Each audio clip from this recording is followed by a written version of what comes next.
kuhubiri kwa dakika kidogo sana, sababu niko na ibada ya mafuta ambayo najua hii inakuanga na shida, sababu nguvu zitashuka nyingi hapa, so lazima ni ipe muda mzuri. Amen. Amen. Ujumbe wa mchana wa leo unasema know God more. Mjue Mungu sana. Mjue Mungu. Know God. Mjue Mungu. Know God. Kichwa know God. Mjue Mungu. Kwa nini tuko na matatizo yasiyoisha kanisani? Kwa nini tuko na vitu ambazo zinakaa giza kanisani? Kwa nini kanisa liko na challenge ambazo haziishi? Kwa nini kanisa liko na vitu vingi ambazo hazifanani na kanisa? Kwa nini kanisani lipo mahali ambapo hata vitu vyenye havitendeki kwa mbaa vinatendeka kanisani? Ni kwa sababu ya kitu moja, watu walio makanisani kwa sasa hawamjui Mungu. Bwana asifiwe. Kuna tofauti ya kumjua Mungu na kukaa kanisani. Unaweza kaa kanisani na haumjui Mungu. Unaweza kuwa mwombezi na haumjui Mungu. Unaweza kuwa unahubiri na haumjui Mungu. Maana Mungu sio kuhubiri, wala Mungu sio kuomba, wala Mungu sio kuja kanisani. Na kwa sababu tuko na watu makanisani ambao hawamjui Mungu, ndio maana vitu ambazo hata kwa mbaya zitendeki zinatendeka kanisani, kwa sababu watu walio ndani hawamjui Mungu wala hawajui chochote kuhusu Mungu. Lakini ukiwauliza umeokoka? Nimeokoka, Yesu ni Bwana, mimi haleluya. Lakini hajui Mungu, hamjui.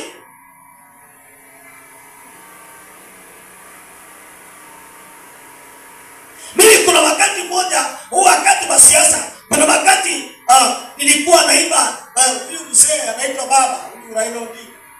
President anampa baba.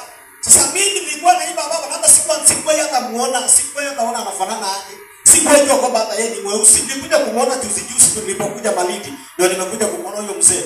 Lakini sikuwa muona hiyo wakati wote, lakini nilikuwa naimba baba. Na simjui. Bwana asifiwe. So watu wengi makanisani hawamjui Mungu, hawajui. Nikasema Jumapili ijayo, Jumapili iliyopita kwamba kanisani, by the way, hata Jumatatu, unajua kule Malindi tukiwa tumefunga siku 7, hizo siku 7 zote tunakuwa na ibada.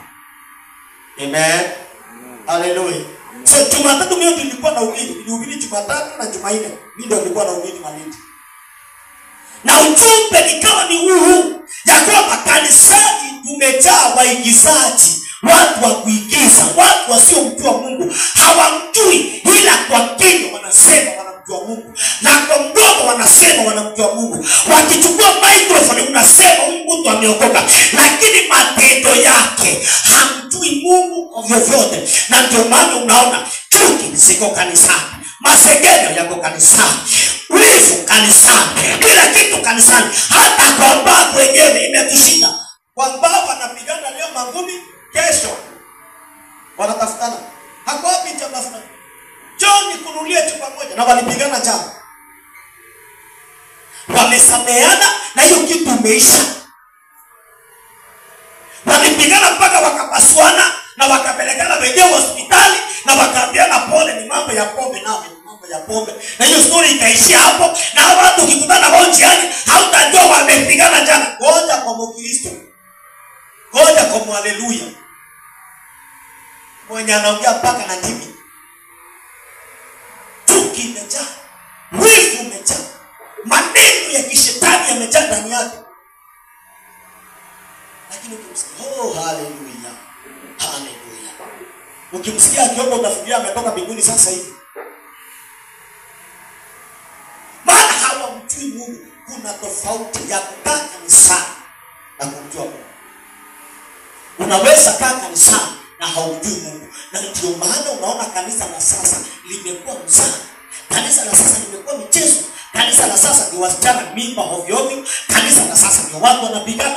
Kanisa la sasa ndio watu wanashikana matai. Kanisa la Bwana la saa hii ndio kanisa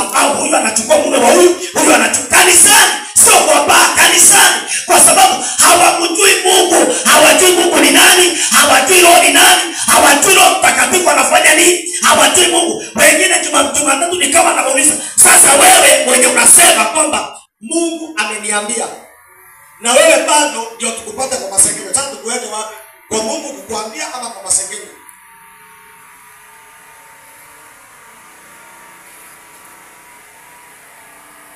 Anasifiwe. Haleluya. Biblia inasema katika Ayubu 22 mlango wa 21.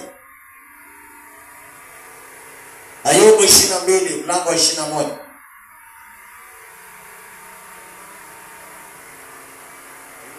Ayubu 22 mlango wa 21 inasemaje? 22:21. Nasemaje? Mjue sana Mungu. Mjue sana Mungu Ili uwe na amani. ili uwe na amani. Ndivyo mema yatakavyokufuatia. Ndivyo mema yatakavyokufuata. Mjue sana Mungu. Mjue sana Mungu. Unajua kumjua Mungu ni kujua tabia zake. Oh, haleluya. Kumjua Mungu ni kujua sheria zake. Mimi hapa kwa sababu mke wangu anajua kama nimetoka kazini, anajua nataka nini. Anajua mimi ni mtu ambaye napenda chai ya maziwa sana, anajua. Bwana asifiwe. Amen. So nikifika kitu cha kwanza chenye naletewa ni chai, maana anajua chenye nataka.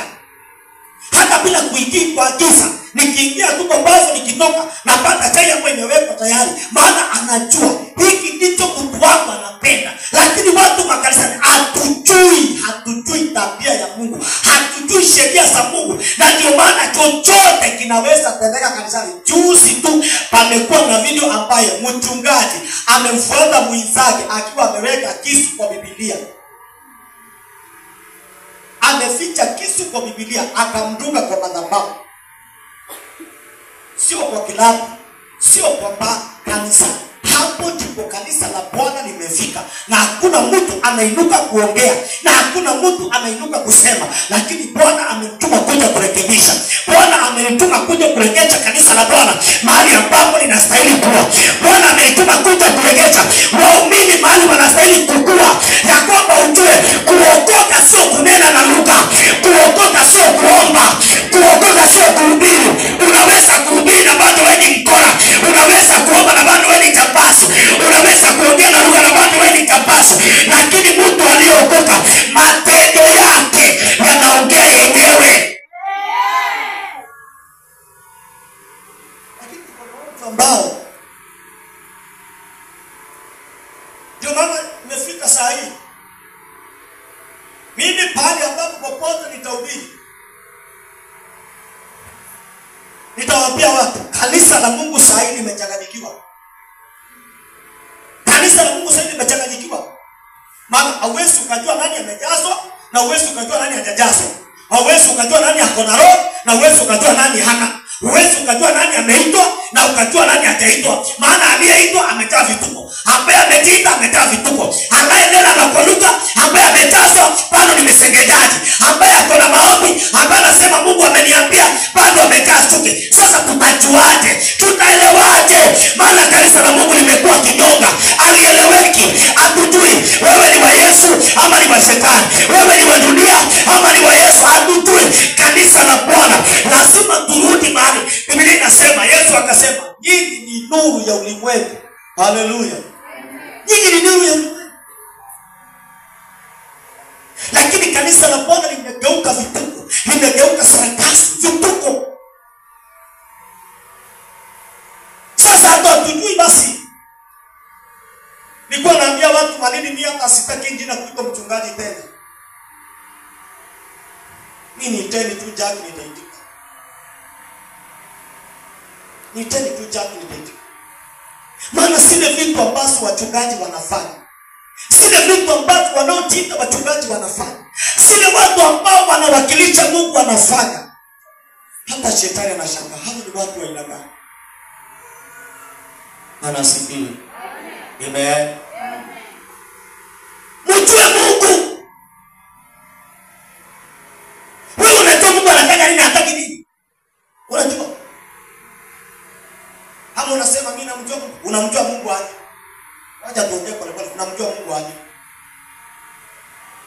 Unajua chenye Mungu anapenda? Unajua chenye Mungu hataki? Huyu Mungu wako unajua anapenda nini ama hapendi nini?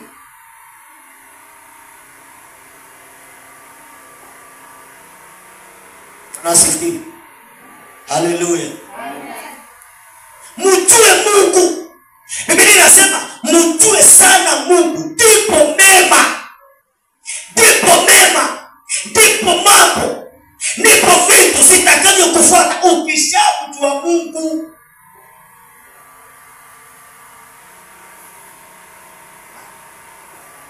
Mjue Mungu sana, ndipo amani itakapokuja. Mjue sana Mungu, ndipo mema yatakavyokufuata. So kitu cha kwanza, ndio maana Biblia inasema katika Genesis 1:1 katika kitabu Mwanzo 1:1 inasema hapo mwanzo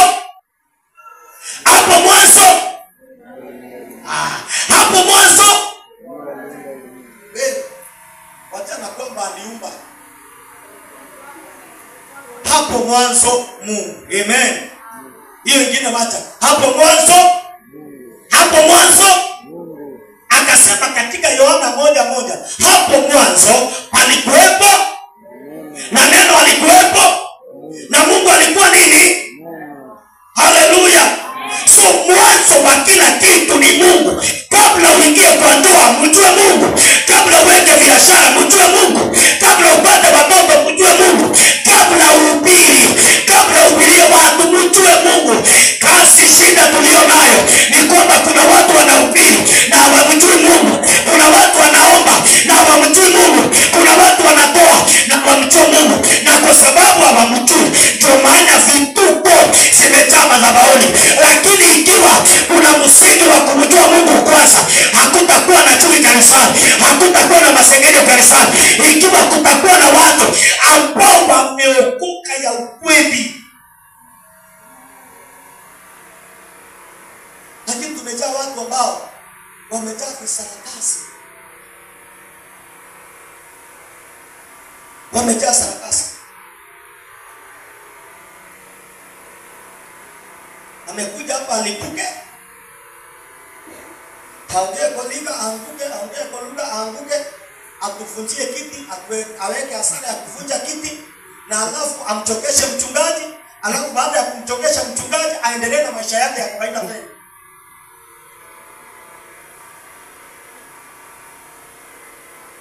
Hasara ya kiti umetuingiza, mchungaji umemchokesha mpaka sauti imeenda, lakini haubadiliki. Ukitoka hapa warudi kwa mpango wako wa kando. Ukitoka hapa waendelee na maisha yako ya kawaida. Ukitoka hapa waendelee na vitu zako. Sasa ina haja gani? Biblia inasema kama wewe ni mwenye dhambi, endelea kufanya nini? Kama wewe ni mwenye dhambi, endelea kufanya nini? Mwewe kukaa chini kujiuliza kwa nini Mungu akasema hivyo? Mwewe kujiuliza kwa nini Mungu akasema hivyo? Hili siku ya mwisho usije ukaingia hasara. Amen.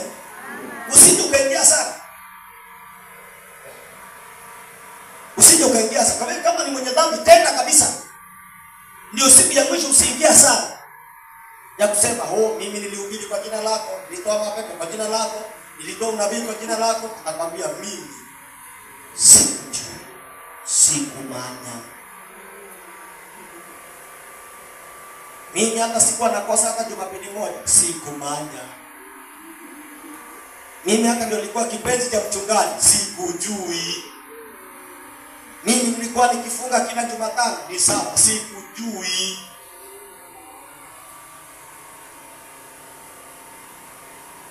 Hapo sasa ndio kutakuwa na kulia na kusaga meno. Hii kulia na kusaga meno haitakuwa ya watu wa duniani, haitakuwa ya wenye dhambi, maana mlevi kwani anataka aende mbinguni aje? Amen. Mlevi anataka aende mbinguni aje? Mlevi atakuwa anajua njia yangu ni wenye watakuwa kusaga na kulia meno. Wenye watakuwa wakulia na kusaga meno ni sisi. Wenye tutakuwa kwa ndani tukifikiria tunaenda mbinguni. Haitakuwa ya washirati, na haitakuwa ya wangu ni huku. Wengi watakuwa kulia na kusaga ni wangu wa kanisa. Ndio maana Biblia inasema hukumu itaanza madhabahuni. Hukumu itaanza madhabahuni. Kusaga meno na kulia itakuwa ya sisi. Wenye tutaenda tukua tunajua mbinguni tunaingia. Mbinguni umeandikwa na Bwana, umeandikwa. Sisi ndio tutakuwa. Hiyo si tutaingia. Maana unakumbuka vile ulikuwa unafunga, vile nilikuwa nimhubiri hapa nimesweat mpaka sauti imepotea, alafu Bwana niambie siku mbaya. Nimeenda mpaka kuruseni nimehubiri watu wameokoka. Nimeombea wengine wakapona. Halafu aniambie. Hapo ndio kulia na kusaga meno inaanzia. Mlevi anajua tayari mbinguni haendi. Mshirati anajua mbinguni tayari haendi. Anajua. Bwana asifiwe. Amen. Maana Biblia inasema katika Wagalatia 22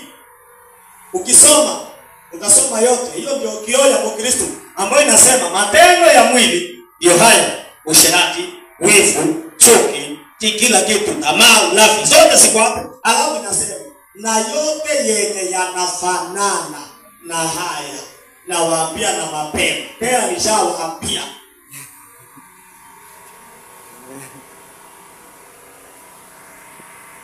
Nawaambia na mapema. Tena nishawaambia hawataurithi ufalme wa mbinguni. Wenye watakuwa na kulia na kusaga meno ni sisi hawa ambao maombi imetumaliza, kufunga imetumaliza, kusifu imetumaliza, kuabudu imetumaliza, kutoa imetumaliza, kwenda Jumapili kanisani imetumaliza. Alafu mbinguni Bwana atakwambia siwa maana. Siwa maana.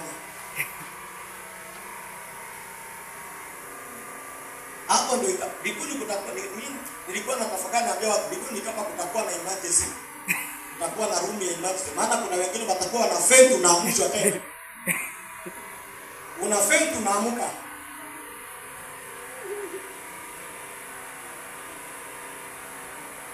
Wewe endelea kujificha kanisani. Endelea kujificha kanisani. Siku inakuja.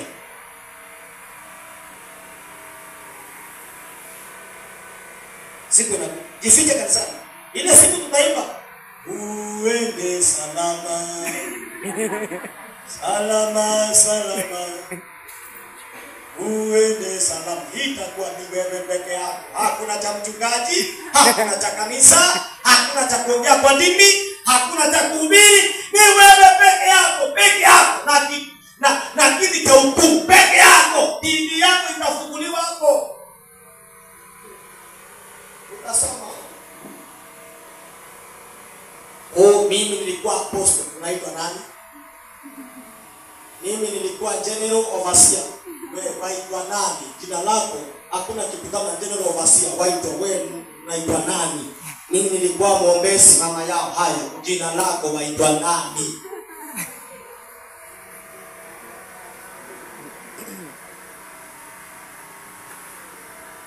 Ndio maana Yesu akamwambia, mitume wakakuja wakamwambia Yesu, Yesu wakakuja wakiwa wanajigamba, wanarukaruka, wanamwambia Yesu, unajua nini? Sijui. Unajua sisi sasa hata tukikemea mapepo inatoka.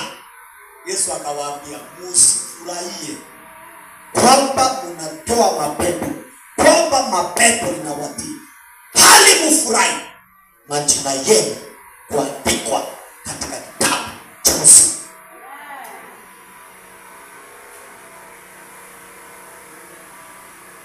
Na kuamini wapo kuna mstari kwa Biblia huwa unaniuma kila siku. Kila siku nikiamka. Oh my God. Mimi sijui wa Kristo huo wokovu. Sijui ni wokovu gani kunipokea. Mimi kila nikiamka asubuhi nikisoma Mathayo 7. Hapo inasema, watasema tulihubiri kwa jina lako. Tulitoa mapepo kwa jina lako. Tulitabiri kwa jina lako. Na tukaombea watu wakapona kwa jina lako. Lakini hata wapi si kwa maana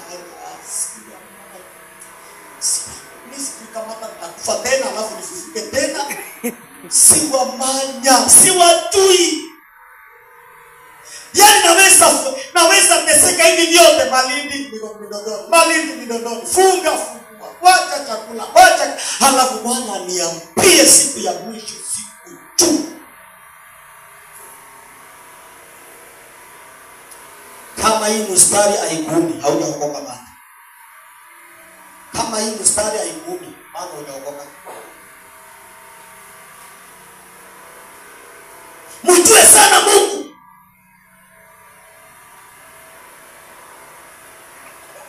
Bwana nataka unitumie. Unamjua Mungu huyo, nataka kutumia. Nataka Bwana unitumie, sawa, wamjua.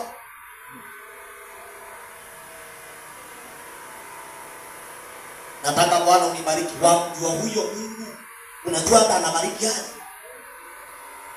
Unajua hata amesema nini kwa neno lake? Wajua, hujui. Bwana nataka uniinue kwa kujua huyo Mungu. Unajua anainuaje watu? Biblia inasema mjue, maana inasema katika Danieli 11:32 inasema, soma kama unapata.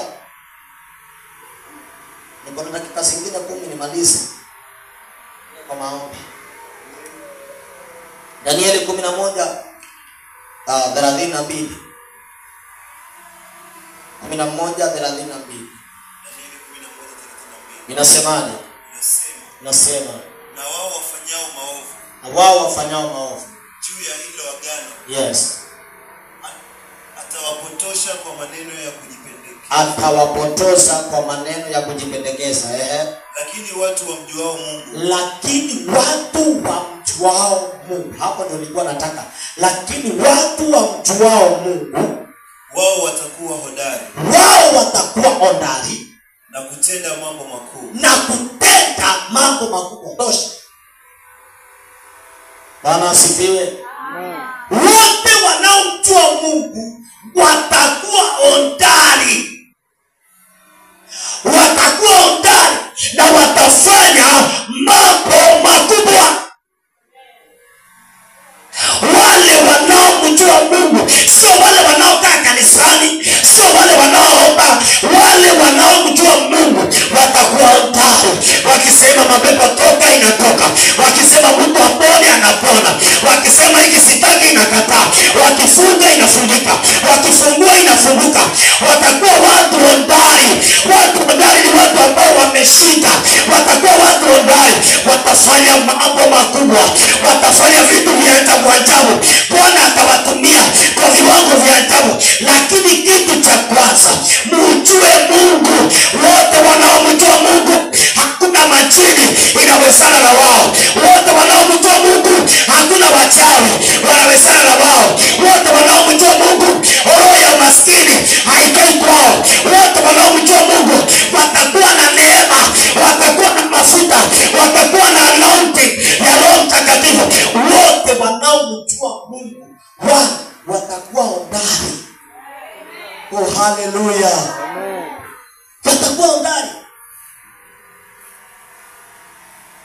Mtu ambaye hata ukajaribu kumwangusha anguki. Haleluya. Watafanya mambo makubwa. Oh, shatabaya la Mungu. Let me give another verse hapo. Proverbs 8:17. Methali 18:17.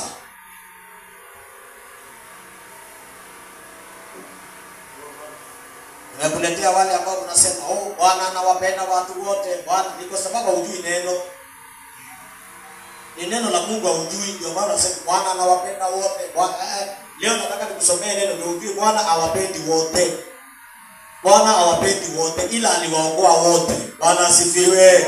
Amen. Hawapendi wote, ila aliwaokoa wote. Wokovu uko kwa wote, lakini upendo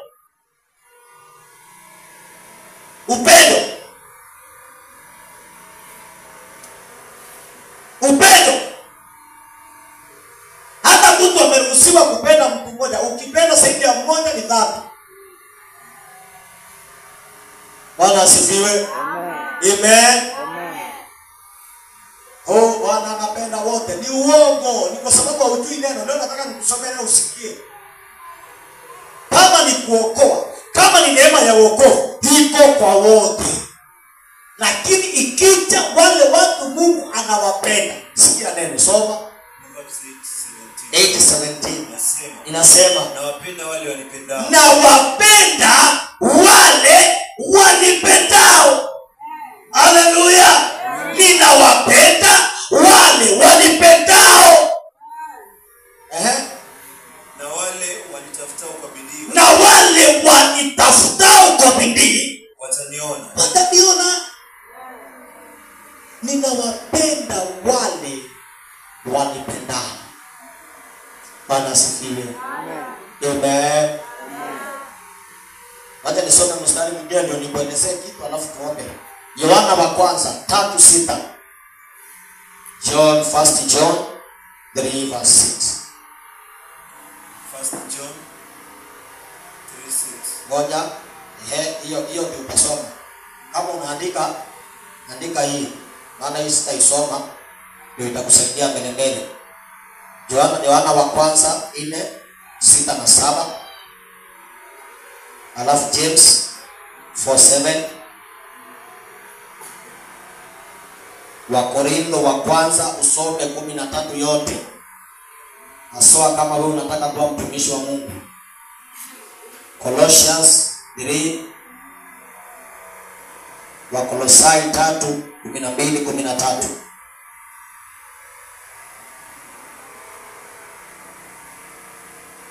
Na Nyakati wa pili 14:11. Hizo ukienda nyumbani soma mwenyewe. Lakini nataka tusome hii Yohana wa kwanza 3:6.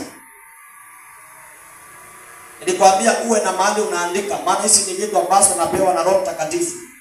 Lakini siwezi kuzihubiri zote. Hizi naweza kuzihubiri zote kama ni conference, mahali ambapo niko na masaa mawili ya kuhubiri. Bwana asifiwe. Amen. Mahali ambapo nimekaa na nasimama masaa mawili naweza kuhubiri hizi zote. Lakini kwa saa hii nimekupa mstari ambao utaenda usome mwenyewe. Mjue sana Mungu wako. Know God. Mjue Mungu. Usifuate Mungu wa watu. Kila mtu ako na Mungu wake. Kila mtu ako na Mungu wake. Mjue sana. Mungu hajasema wajue wachungaji. Jua Mungu. Wachana na Mungu wa watu. Jua Mungu wako. Inaweza kuwa Mungu wangu hana shida mimi nikitenda dhambi. Maana kuna Mungu na kuna miungu. Bwana asifiwe. Kuna Mungu na kuna miungu. Wewe unafuatana wokovu wa watu, umefuatana Mungu wa wachungaji. Labda Mungu mwenye naabudu mimi hana shida nikitenda usharati. Ndio maana wewe sasa usharati na kabude mgombi. Bwana asifiwe. Mjue Biblia inasema Mungu ni upendo. Haleluya. Mungu ni upendo.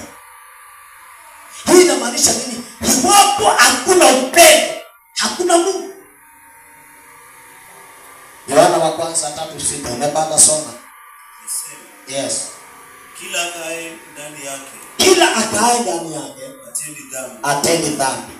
Kila atendaye dhambi hakumuona yeye wala hakumtambua. Niangalie macho kwa macho. Nataka tuongee, tumalizane hapa tuombe tena. Amen. Biblia inasema kila akaaye ndani yangu, ni Yesu anaongea. Kila akaaye, unajua kuna mahali katika Biblia, katika Mathayo, Marko, Yohana na ingine gani? Tunatoka kwa Mathayo tunakuja kwa Marko, alafu tunaenda kwa John, alafu Luka, si ndio? Hizo vitabu vinne ni Yesu mwenyewe anaongea, sio watu wanaongea. Amen. Hizo vitabu vinne ni Yesu mwenyewe anaongea. Anasifiwa. katika Yohana wa kwanza 3:6 inasema yeyote akae ndani yangu hatendi dhambi. Na ikatuwekea wazi, iwapo unatenda dhambi hautawahi kumuona wala haumjui. So tuko na watu makanisani ambao hawajawahi kumuona Yesu wala hawamjui Yesu. Ndio maana dhambi kwao sio shida, ndio maana ushirati kwao sio shida, ndio maana masengenyo kwao sio shida, ndio maana chuki kwao sio shida, ndio maana kuvuta watu moyo kwao sio shida, maana hawamjui. Maana Biblia imesema kila akae ndani yangu hatendi dhambi. Haleluya. Na kila mwenye anatenda dhambi, namba 1, hawajawahi kumuona Yesu wala hawamjui. Amen. Haleluya. Amen. Hiyo hapo ni Kiswahili. Soma, mimi naelewa Kiswahili. Soma hiyo Yohana wa kwanza 3:6.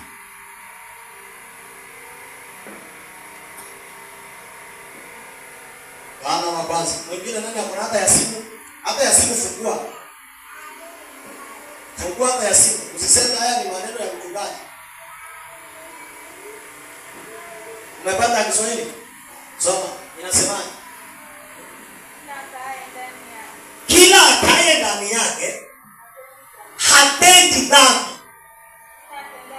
Kila atendaye dhambi hakumuona yeye wala hakumtambua. Haleluya. Haleluya. Hii inamaanisha nini? Kama umemuona Yesu hauwezi ukatenda dhambi.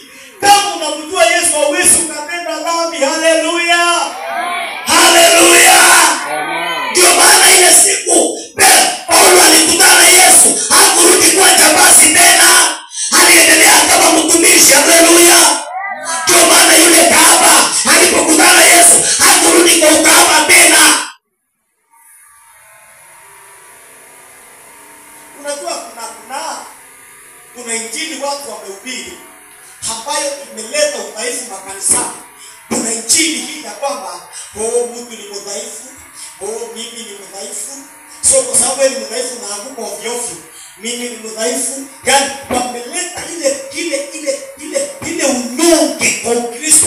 Wameleta unyonge ndani ya Wakristo, lakini ikifika kwa kubarikiwa, ninayaweza mambo yote kwa yeye anitiaye nguvu. Ninayaweza mambo yote yeye aliye ndani yangu. Ni mkubwa kuliko yeye aliye ndani yenu. Hakuna silaha iliyotuma kinyume changu itakayofaulu. Bado sinafaulu. Bado hizo silaha zinafaulu. Ninayaweza mambo yote ikifika kwa kubarikiwa. Ninayaweza mambo yote ikifika kwa Mungu kukuinua. Ninayaweza mambo yote. Lakini ikifika upande wa dhambi, mimi ni mdhaifu. Unajua kila mtu ana madhaifu yake. Sasa tumelea kanisa nyonge, tumelea kanisa ambalo ni dhaifu, halina nguvu ya kushinda dhambi. Halina nguvu ya kushinda dhambi. Lakini wacha nikwambie, mimi niko na biashara moja, na shetani apende asipende nitafungu. Niko na biashara ya kuinua watu watakao shinda dhambi. Niko na biashara ya kuinua watu my God. Niko na biashara ya kuinua watu watakao shinda dhambi. Niko na hiyo biashara ya kufanya watu wakutana Yesu. Maana ukimuona Yesu hauwezi ukatenda dhambi. Ukimjua Yesu hauwezi ukatenda dhambi. Unatenda dhambi kwa sababu haumjui, kwa sababu haumtambui, kwa sababu hujawahi kumuona. Ile siku utamuona. Ile siku utamuona.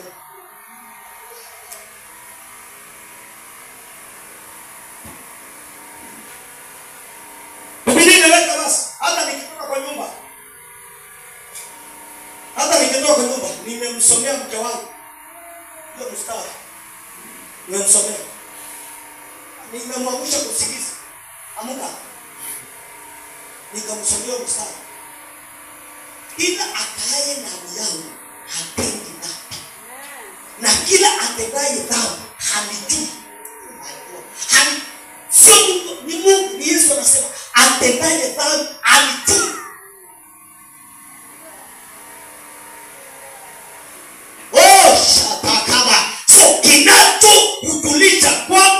kumjua Mungu. Sio kuhubiri. Unaweza ukahubiri na bado humjui Mungu. Unaweza ukaomba na bado humjui Mungu. Unaweza ukanena kwa lugha na bado humjui Mungu. Na ndio kudhihirisha kwamba humjui Mungu. Unaweza ukahubiri na bado ukaenda kwa usherati, maana humjui mwenye unahubiri. Unaweza ukaomba na bado ukaenda kwa masengenyo, maana humjui mwenye unaomba. Unaweza ukafunga na ukifungua uendelee na maisha yako ya kawaida, maana humjui. Haumjui. Haumjui. Haumjui. Haumjui Mungu. Haumjui.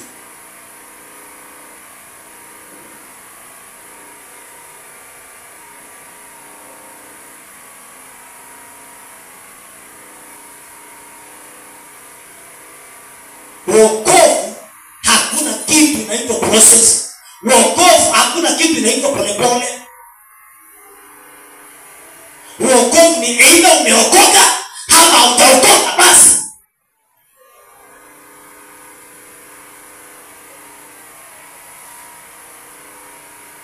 Wokovu sio polepole. Kukua ndio polepole, lakini kuokoka ni maamuzi. Aidha umeokoka ama hujaokoka. Maana tunasema mwacheni atabadilika polepole. Sasa tuko na wewe mwaka haujabadilika. Tuko na wewe mwaka mwingine haujabadilika. Tuko na wewe mwaka wa 3 haujabadilika. Tunaelekea tena mwaka wa 4 bado haujabadilika. Tunangojea polepole gani nyingine? Wokovu is either umeokoka ama hujaokoka. Is either umempea Yesu maisha yako ama hujampea.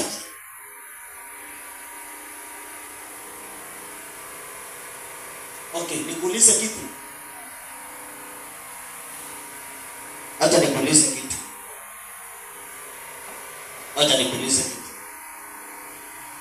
Niangalia hapa. Mimi napendanga kupeana wakati na ubiri. Napendanga kupeana mfano yenye itabaki ukitafakari.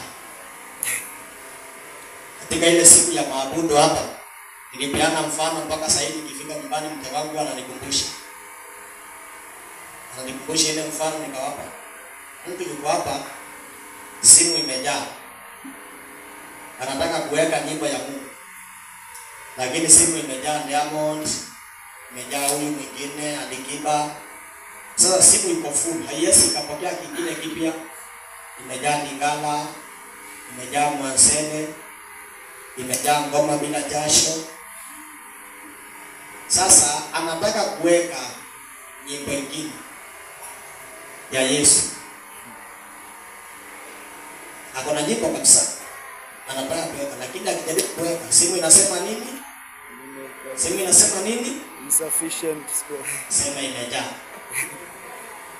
Tena hapa inakuwa device. Tafadhali toa vitu zingine, delete some items. Hallelujah. Inakwambia memory full. Manake memory imejaa. Yaani manake tunakwambia hatuna nafasi nyingine. Diamond amejaa hapo, Alikiba amejaa hapo, Mwansele imejaa hapo. Hakuna nafasi ya wewe. Hiyo haina nafasi. Umejaa. So iwapo unahitaji hii ingie, lazima ufanye nini? Delete. Lazima ufanye nini? Utoe. Sasa nataka nikuonyeshe vile Wakristo ni waigizaji makanisani. Hebu yule mwenye aliwahi kumpa Yesu maisha yake ainue mkono. Inua mkono. Hapa na kama hujampa usingangane, nitakuongoza saa hii uokoke. Hallelujah. Amen. Ukampa Yesu maisha yako. Amen. Kwamba Yesu nimeokoka, wewe ni Bwana na Mwokozi wangu. Bwana nakupatia maisha yako. Nafanya nini? Nakupatia maisha. Nafanya nini? Nakupatia maisha. Nafanya nini? Nakupatia mtu. Na yeye akafanya nini?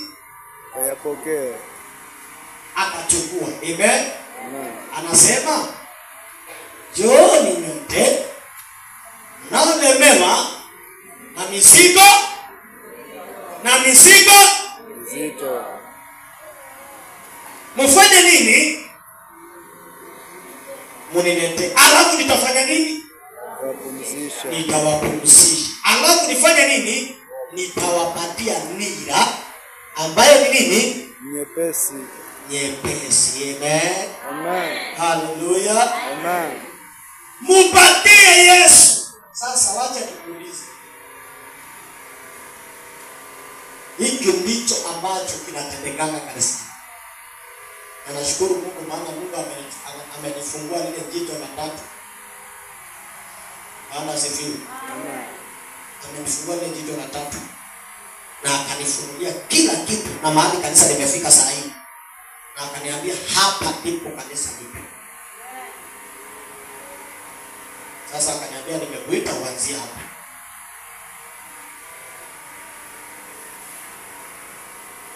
Nikuulize kitu. Maana nimekupa maisha yako. Manake nini? Umechukua maisha yako. Umechukua dhambi zako, tabia zako, kila kitu cha kwako, ukampatia Bwana. Amen. Amen. Amen. Amen. Nikuulize kitu. Iwapo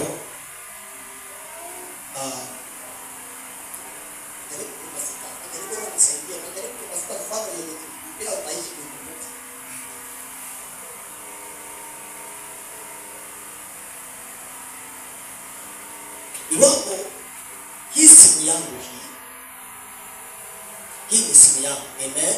Amen. Hii ni simu yangu na mimi nimeamua kuanzia saa hii simu yangu ndio iko na video za ngono, ndio iko na video za Diamond, ndio iko na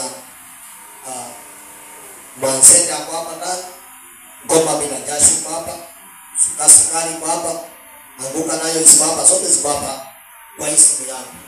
Alafu mimi nimeamua kubadilika. Amen. Nimeamua na nikajua kwamba shida yangu ni hii simu. Amen. Hallelujah. Tafadhali niangalia na unifuate vizuri. Nikajua shida yangu ni hii simu. Kama vile mimi nilikuwa napenda Mugithi. Mimi ni mtu wa Mugithi. Mimi nilikuwa napenda Mugithi sana. Mugithi ungeimba hata nilikuwa nimelala ningeamka. Bwana sifiwe. Sasa hizo vitu zote zimejaa hapa. Na mimi nimejua hii ndio shida yangu. Amen. Amen. Halafu akatokea mtu akasema mtu ambaye akona kitu inamsumbua aniletee. Amen. Na mimi ninajua hii simu ndio shida yangu. Bwana asifiwe. Alikwe. Alikwe.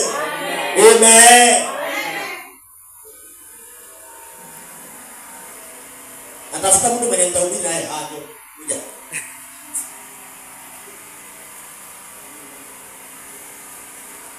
Nataka uniangalie vizuri na unifuate. Bwana asifiwe. Na roho yako hivi hapa. Mimi nishajua kwamba shida yangu kubwa ni hizi. Bwana asifiwe. Kwamba mimi nikifungua hii simu, video za ngono ziko hapa, kila kitu chafu wote kwa hapa. Vitu zote ziko hapa, hata silala, siwezi omba usiku. Nimekaa kwa mtandao mpaka saa 8, sina time ya kuomba, sina wakati wa kumtafuta Mungu. Nimejua hii shida. Hii simu ndio shida yangu. Amen. Alafu ametokea mtu huyu, tuseme ndio Yesu. Bwana asifiwe.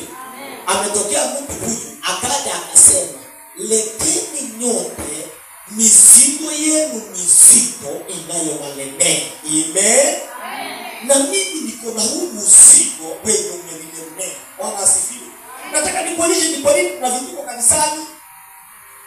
Bwana asifiwe. Na mimi niko na shida. Amekuja mtu anatangaza kabisa, jooni nyote mnaolemewa na mizigo mizito, na mimi nitawapumzisha. Na mimi niko na mzigo wangu. Niko na mzigo wangu mikononi. Na ametokea mtu anasema, leteni nikakuja nikampatia. Bwana asifiwe.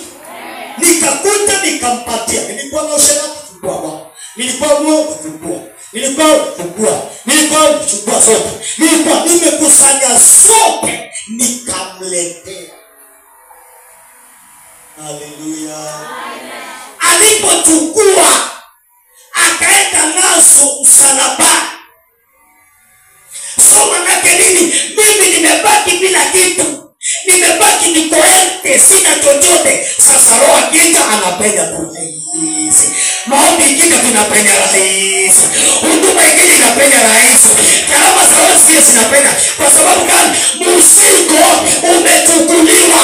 Mzigo umeondolewa. Ameenda nayo. Mimi sina, sasa ameenda nayo. Lakini watu wengine alisema nakupa maisha yangu, lakini akaweka mfuko akaenda nayo nyumbani. Hakupatiana maisha yake.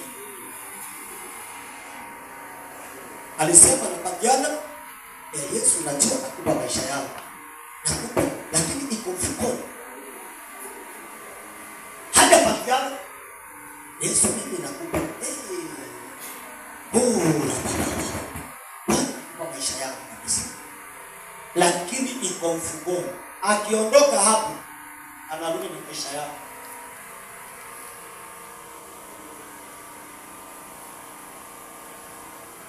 Hajawahi kuruhusu Yesu achukue. Hajawahi kuruhusu Yesu achukue usamaha. Hajawahi kuruhusu.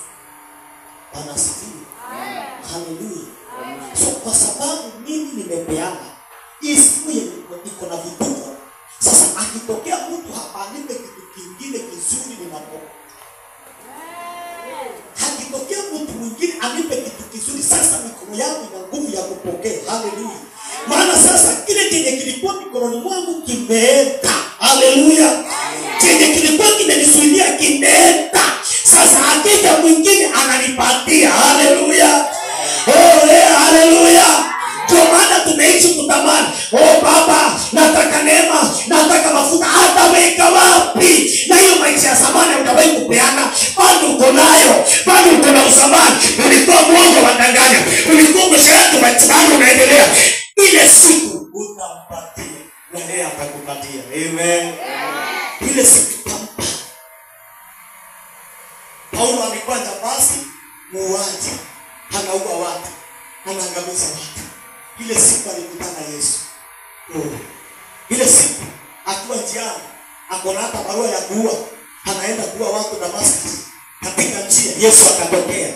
Mwangaza ukatokea. Kumbuka hiyo siku punda akaongea. Unajua Yesu akija kila kitu kinaongea. Haleluya. Hiyo siku mpaka punda, maana mwenye punda ametokea. Haleluya. Punda ikaongea. Bwana punda ikaamua kumlilia Paulo. Alipokutana na Yesu akachukua ujambazi. Haleluya.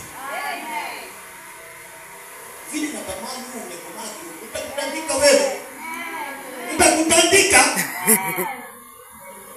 Amekutana na Yesu akiwa jambazi.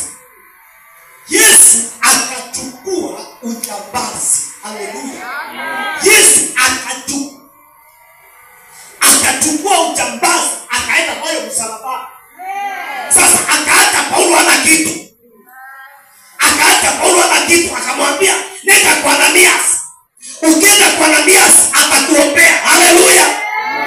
Alipoenda kwa Ananias, kwa sababu Yesu alichukua kila kitu, Paulo hana kitu, akamwambia nenda kwa Ananias. Na Ananias alipomwombea, Paulo akajazwa na Roho. Maana nini? Yesu alikuwa hajachukua mzigo.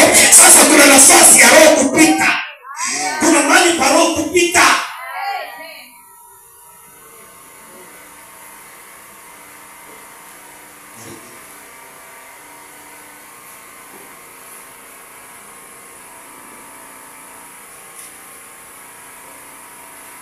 Wewe ni Mungu gani unakutana naye kwa vile siku yote? Ni Yesu gani ulipokea?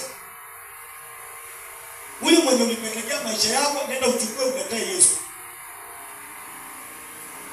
Mwambie mtu mwenye ukarimu, mwambie mahali ulipeleka maisha yako. Mwambie mwenye ulipea maisha yako. Mwambie mwenye ulikabidhi maisha yako. Enda uchukue. Alafu mletee Yesu.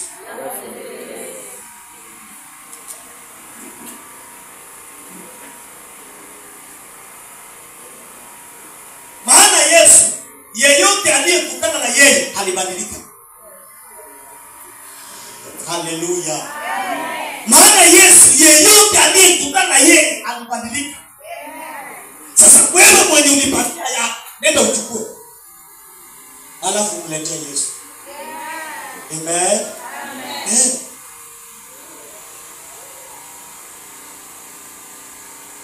Mtu mmoja akaniambia, mchungaji, ukiendelea kuhubiri injili hiyo hautapata washirika. Nataka washirika niwapeleke wapi? Nataka washirika niwapeleke wapi? Nataka washirika niwapeleke wapi? Niwapeleke wapi? Mimi niko na haja moja tu na mtu mmoja tu. Si watu wawili, niko na haja na mtu mmoja tu. Niko na haja na mtu mmoja. Unataka kumjua huyo mtu? Unataka kumjua huyo mtu? Niko na biashara na mtu mmoja tu. Ambaye akiingia kwa huyo mlango, haja yake ni Yesu. Haja yake ni ibada. Haja yake ni kuabudu. Na akimaliza hana biashara na watu, anaenda nyumbani. Huyo ndio mtu niko na haja na yeye. Sina haja na washirika. Bwana asifiwe. So kama wewe ni mshirika, katafuta mchungaji wako. Lakini mimi niko na haja na mtu mmoja mwenye ameokoka ya ukweli na anataka Mungu. Amen. Amen. Nataka mtu ambaye tukisema amejazwa, kweli amejazwa. Tukisema ana roho, kweli ana roho. Tukisema huyo ameitwa, kweli hata ameitwa. Mimi sina haja na vinyonga kanisani. Sina haja na vinyonga. Mimi nataka mtu mwenye nikiona mtu mwenye nikisema huyu ni simba, ni simba, mwenye hata hujui kama ni simba, ni zebra, ni mbuzi, ni kondoo, haujui. Maana akija kanisani, yeye ni mtakatifu. Akitaka mlango ya kanisa, yeye ni kitu kingine. Akiwa nyumbani kwake, yeye ni kitu kingine. Akimwona mchungaji anaokoka mara 3. Mchungaji akiokoka anaanguka mara 4.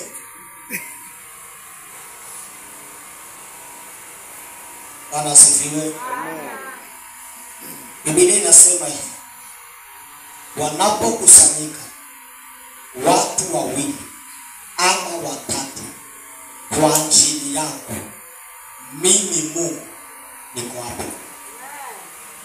Mimi Mungu niko hapo. Tunaweza kuja hapa mpaka kule nje, kumbe ni majambazi tupu tumekaa. Tunaweza kukaa kabisa mpaka kule nje, mpaka hakuna mahali pa kukaa, kumbe wote hao ni majambazi tu wamekaa. Lakini wakakutanika watu wachache ambao mioyo yao imeokoka, roho zao zimeokoka, mioyo yao inatawaliwa na Mungu. Hawana kinyongo, hawana chuki, hawana susu, hawana maneno, hawana masurugeno, hawana chuki. Yaani mioyo yao imejaa Roho Mtakatifu. Hao watu wakiomba lazima mbingu